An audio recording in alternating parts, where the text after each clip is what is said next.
जय श्री कृष्णा।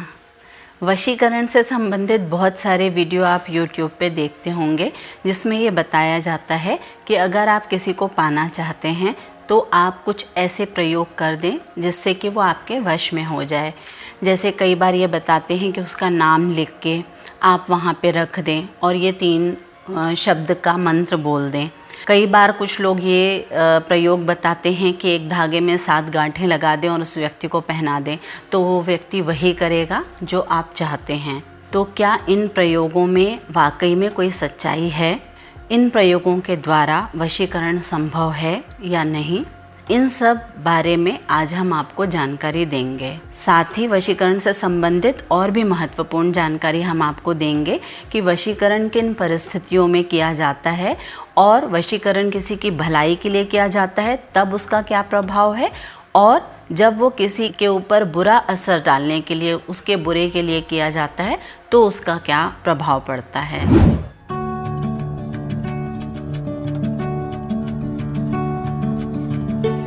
मैं अंशु शर्मा दिशा चैनल से आप सबका स्वागत करती हूँ। हम अपने चैनल के द्वारा आपको समय समय पर ज्योतिष, वास्तु और आध्यात्म से संबंधित महत्वपूर्ण जानकारी देते आए हैं। आज हम वशीकरण के बारे में बात करेंगे। तो सबसे पहले ये जानते हैं कि वशीकरण होता क्या है। वशीकरण का अर्थ होता है किसी को वश में करना, उसके धन का, उसके बल का, उसकी बुद्धि का या उसके प्रेम का अपने अनुसार उपयोग करना, उसको कहते हैं वशीकरण। आजकल युवा वर्ग इस सब चक्रों में बहुत ज़्यादा पड़ रहे हैं। क्यों? क्योंकि वो ये चाहते हैं कि बहुत कम समय में उन्हें बहुत अधिक प्राप्ति हो जाए। अगर आज के युग की बात करें तो वशीकरण को समझने के लिए सबसे सरल उदाहरण ये है कि जो आजकल आप सुनते हैं कि हैकिंग हो गई है, किसी की आईडी को हैक कर लिया है, तो वो हैकिंग के द्वारा क्या करते हैं कि उसकी आईडी के आधार पे वो जैसा चाहते हैं उसके आईडी का उपयोग कर सकते हैं, अपने अनुसार उसका दुरुपयोग वो कर सकते हैं। तो अगर वशीकरण को आप इस रूप में समझेंगे तो आपको और अच्छे से समझ में आ जाएगा। तो वशीकरण का उपयोग राजा महाराजाओं के दौर में राज्य की भलाई के लिए किया जाता था, राज्य की सुरक्षा के लिए किया जाता था। जब भी किसी राजा का राज्याभिषेक होता था तो उनको एक मणि पहनाई जाती थी जो कि पर्ण वृक्ष से बनी हुई होती थी। उस मणि को मोहन मंत्र के द्वारा अभिमंत्रित करके राजा को पहना दिया जाता था। उसका प्रभाव ये होता था कि और भी दूसरे राज्य के राजा या मंत्री कोई भी जब राजा से मिलने आते थे तो वो राजा की बुद्धि से, उनके आचार व्यवहार से प्रभावित हो जाते थे और अपना सहयोग देने के लिए तैयार हो जाते थे। तो वशीकरण का प्रयोग मोहन मंत्र के द्वारा मोहित करने के लिए किया जाता था। आजकल के समय में इस तरह के वशीकरण का उपयोग कुछ आश्रमों में किया जाता है। वो चाहते हैं कि उनके बहुत सारे अनुयायी हों, बहुत सारे शिष्य हों जो पूरी तरीके से उनके ऊपर समर्पित हों, इसलिए वो मोहन मंत्र का उपयोग करके शिष्यों को अपनी बुद्धि के द्वारा मोहित कर लेते हैं और उसका परिणाम ये होता है कि शिष्य लोग वही करते हैं जो उनके गुरु चाहते हैं। जहाँ वो जिस तरीके से वो चाहते हैं उनके बल का, उनके बुद्धि का और उनके ज्ञान का उपयोग कर लेते हैं। वशीकरण का उपयोग सेना के ऊपर भी किया जाता था। अपनी सेना की सुरक्षा के लिए और जीत के लिए वशीकरण का उपयोग दूसरी सेना के ऊपर किया जाता था। इस तरह के वशीकरण का जो असर होता है वो कुछ समय के लिए होता था।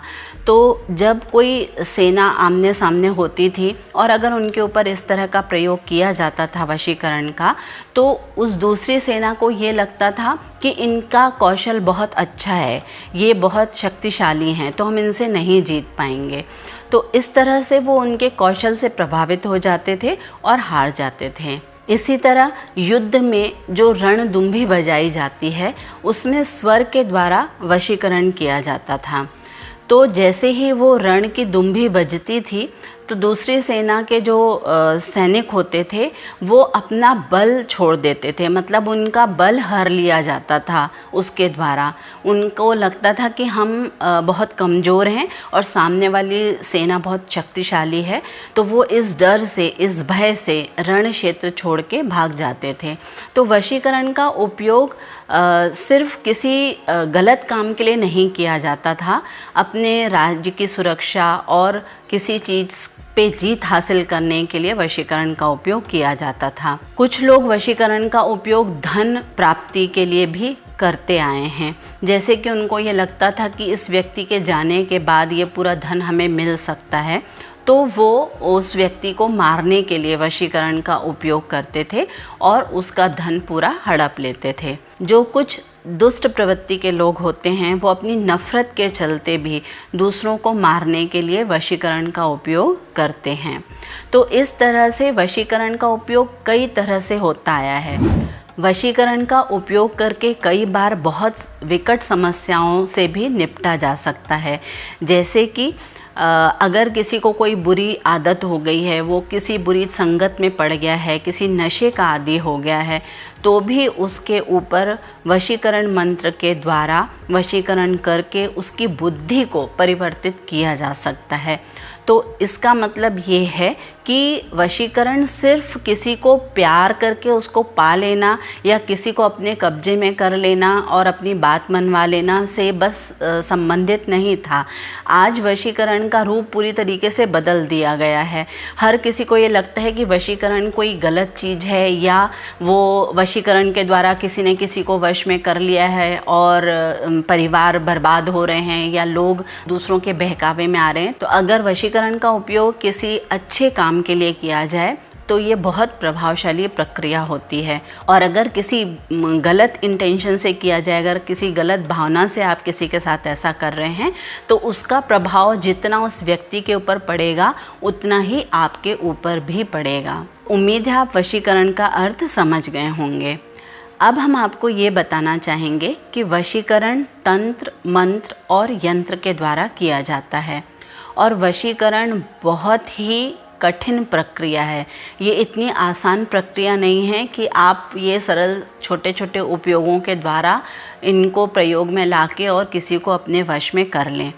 पहले तो मैं आप सबसे निवेदन करूंगी कि कभी भी इस तरह के वशीकरण का उपयोग किसी भी सांसारिक जीवन में रहने वाले व्यक्तियों को, गृहस्थ जीवन में रहने वाली स्त्रियों को, व्यक्तियों को कभी भी इस तरह के प्रयोग उपयोग में नहीं लाने चाहिए, क्योंकि अगर आपने इस तरह के प्रयोग खुद किए और उनमें कोई गलती हो गई तो उसका प्रभाव आपके ऊपर उल्टा पड़ जाएगा। आप अगर किसी दूसरे को पाने की कोशिश कर रहे हैं, अगर आप उसको ज़बरदस्ती अपने वश में करने की कोशिश कर रहे हैं, तो एक वक्त ऐसा आ जाएगा कि वो व्यक्ति खुद आपके मृत्यु का कारण भी बन सकता है। तो इसलिए स्वयं से इस तरह के कोई भी प्रयोग नहीं करने चाहिए। अब जैसा कि मैंने आपको बताया कि अगर आप कुछ समस्याओं के निदान के लिए, अगर किसी को किसी बुरी संगत से निकालने के लिए इन सब चीज़ों का प्रयोग कर रहे हैं, तो भी उस प्रयोग को करवाते समय या करते समय इस बात का ध्यान रखना चाहिए कि उसकी कुंडली में कोई भी इस तरह की महादशा, अंतर्दशा किसी ग्रह की तो नहीं चल रही है जो उसको विपरीत परिणाम दे। कई बार कुछ लोग अपने घर के लोगों को सुधारने के लिए ही सही अगर उनके ऊपर वशीकरण का उपयोग करते हैं और उस समय उनकी कुंडली में मार्केश की स्थिति चल रही होती है, तो आप जिन्हें पाना चाहते हैं वो हमेशा हमेशा के लिए इस दुनिया से जा सकते हैं, उनकी मृत्यु तक हो सकती है। तो इसलिए इस तरह के किसी भी प्रयोगों को करने के लिए बहुत सावधानी की आवश्यकता होती है। तो गृहस्थ जीवन में रहते हुए इन सब प्रयोगों का आपको इस्तेमाल कभी नहीं करना चाहिए। अब अगर किसी विशेष परिस्थिति में आप तांत्रिकों के द्वारा ये सारी चीज़ें करवाते हैं, तो तांत्रिक भी जो आपको प्रयोग करके देते हैं या जो तांत्रिक क्रिया करते हैं, देखिए वो सब तंत्र क्रिया करने वाले जो लोग होते हैं वो साधना करते हैं। जिस तरह से मंत्र मार्ग है उसी तरह से एक तंत्र मार्ग है। तो जो तंत्र मार्ग को अपनाने वाले लोग हैं वो सांसारिक जीवन में नहीं रहते हैं, वो उनका जीवन दूसरे तरह का होता है और वो सिद्धियां प्राप्त करते हैं, तब वो किसी भी तरह का प्रयोग कर सकते हैं। अब ये जो तांत्रिक लोग प्रयोग करते हैं वो किस तरह से प्रयोग करते हैं, उनके ये जो प्रयोग की कैटेगरी होती है, जो इनका स्तर होता है वो 3 तरह का होता है। एक होता है निम्न स्तर का वशीकरण, एक होता है मध्यम श्रेणी का वशीकरण और एक होता है उच्च श्रेणी का वशीकरण। तो जो निम्न तरीके का, सामान्य तरीके का जो वशीकरण होता है वो देवताओं के द्वारा होता है। देवताओं की पूजा पाठ करके, मंत्रों का उच्चारण करके, देवताओं को प्रसन्न करके वशीकरण किया जाता है। तो ये जो वशीकरण वाले देवता होते हैं वो अलग अलग होते हैं। ये जैसे कृष्ण जी को वशीकरण का देवता कहा जाता है, और कामाख्या देवी जी हैं, तारा देवी हैं, और कामदेव जी हैं, रति देवी हैं। ये सब वशीकरण के देवी देवता माने जाते हैं। तो इनकी पूजा पाठ करके, इनके मंत्रों का उच्चारण करके वशीकरण जब किया जाता है तो वो सामान्य श्रेणी का वशीकरण होता है। द्वितीय श्रेणी का जो वशीकरण होता है, मतलब जो मध्यम श्रेणी का वशीकरण होता है, वो वशीकरण प्रेत आत्माओं के द्वारा करवाया जाता है। प्रेत आत्माओं को उनके पास भेज के, मतलब किसी व्यक्ति विशेष के पास में उन प्रेत आत्माओं को भेजकर उन पर ये वशीकरण का प्रयोग किया जाता है। तो ये जो प्रेत आत्माएं होती हैं ये उस व्यक्ति विशेष के पास जाके वो संदेश देती हैं, वैसा बार बार माहौल क्रिएट करती हैं, उस तरह की उनको एक अनुभूति देती हैं कि वो उसमें बंधते चले जाते हैं।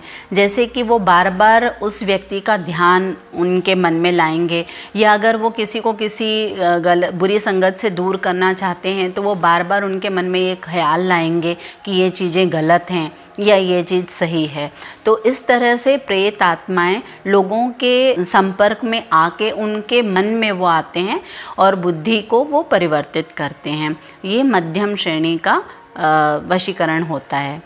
फिर सबसे श्रेष्ठ श्रेणी का जो वशीकरण होता है, जो सबसे तीव्र वशीकरण जिसको कहते हैं, तो तीव्र वशीकरण में प्रेत आत्माओं को भेजा जाता है उस व्यक्ति विशेष के पास में। तो आप समझ सकते हैं कि जो प्रेत आत्माएं जब उस व्यक्ति विशेष के पास जाएंगी तो उसका क्या हाल होगा या उसकी क्या स्थिति होगी। कई बार ऐसा होता है कि जो तीव्र वशीकरण किया जाता है तो वो उस वशीकरण में अगर उस व्यक्ति की कुंडली बहुत स्ट्रॉन्ग है, उस समय जो उसके ग्रहों की दशा अंतर्दशा चल रही है वो उसको प्रोटेक्ट कर रहे हैं, तो वो उस व्यक्ति के ऊपर तो असर नहीं करेगा। लेकिन अगर उस परिवार में कोई भी व्यक्ति ऐसा है जिसके उस समय स्टार्स फेवर में नहीं हैं, उसकी दशा महादशा कुछ कमज़ोर ग्रहों की चल रही है, तो वो किसी दूसरे व्यक्ति के ऊपर भी हावी हो जाते हैं। तो इसलिए इन सब प्रयोगों का उपयोग बहुत ही सावधानी से किया जाना चाहिए, और ये सामान्य लोगों के लिए ये सब चीज़ें बिल्कुल भी नहीं होती हैं। तो चाहे वो प्रयोग छोटा हो बड़ा हो, अगर आपने प्रयोग में कोई गलती कर दी तो भी उसका परिणाम बहुत बुरा होता है। और अगर आपने किसी तंत्र के द्वारा, किसी यंत्र के द्वारा अगर वशीकरण करने की कोशिश की है और उसमें भी कोई गलती हो गई तो भी परिणाम बहुत बुरा सामने आ जाता है।